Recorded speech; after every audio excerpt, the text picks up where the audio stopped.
Formerly enslaved people. After slavery was prohibited in 1865, formerly enslaved people in America were granted full citizenship, the right to vote, and under the 14th Amendment, protection from racial violence.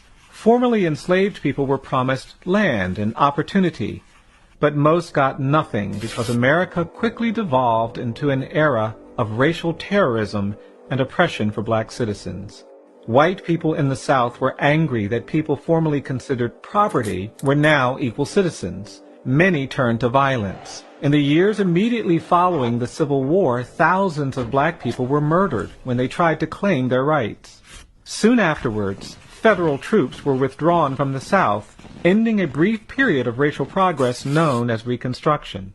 Nationwide resistance to racial equality resulted in the reestablishment of racial subordination through biased laws, disenfranchisement, and terrorism, most dramatically enforced through lynchings.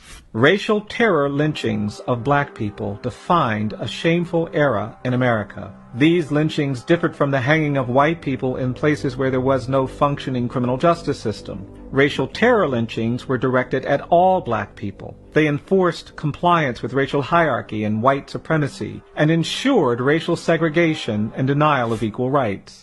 In 1916, in Cedar Bluff, Mississippi, a young black man named Jeff Brown accidentally bumped into a white woman while running to catch a train. A white mob stopped him and lynched him, beating him and then hanging him from a tree for his insolence and carelessness. His public murder was not about criminal punishment, but was instead about maintaining racial hierarchy and terrorizing the black community. White town residents proudly sold photographs of Mr. Brown's brutalized body hanging from the tree for 5 cents each. The Equal Justice Initiative has documented thousands of racial terror lynchings between 1877 and 1950. EJI has confirmed the lynchings of over 4,000 black people who were tortured, maimed, beaten, shot, hung, and burned alive by crowds of white people, often with the cooperation of law enforcement or government officials. The terror of lynching was so widespread that millions of black people fled the South and settled in the urban North and West as refugees of American terror, shaping the current demographic geography of the United States. On July 5, 1933, an older black woman named Elizabeth Lawrence reprimanded a group of white children who threw rocks at her as she walked home from work. Word spread that a black woman had dared to rebuke white children, and that night an angry mob of white citizens lynched Ms. Lawrence for her audacity. Her home was then burned to the ground. Her son, Alexander, fled to Boston. Racial terror lynchings often had the atmosphere of carnivals, with food vendors and souvenir stands. Hundreds or thousands of white people would often gather to watch and take part in the torture and murder of black citizens. There has been no effort in America to confront this legacy of racial terror. While hundreds of Confederate monuments litter the landscape in southern states, there has been no public recognition of the violence endured by black people.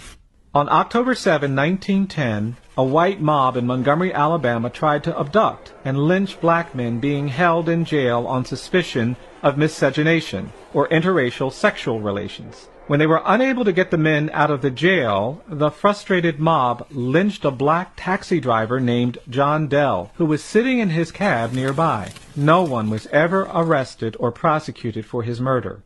EJI's Community Remembrance Project collects soil from the many sites where terror lynchings occurred. Jars labeled with the names of murdered black citizens are on public display at EJI, a powerful visual reminder of history we must face. EJI is working to create a permanent memorial to honor victims of lynching, a place to reflect on America's history of racial violence. We hope to place historical markers at hundreds of lynching sites around the country.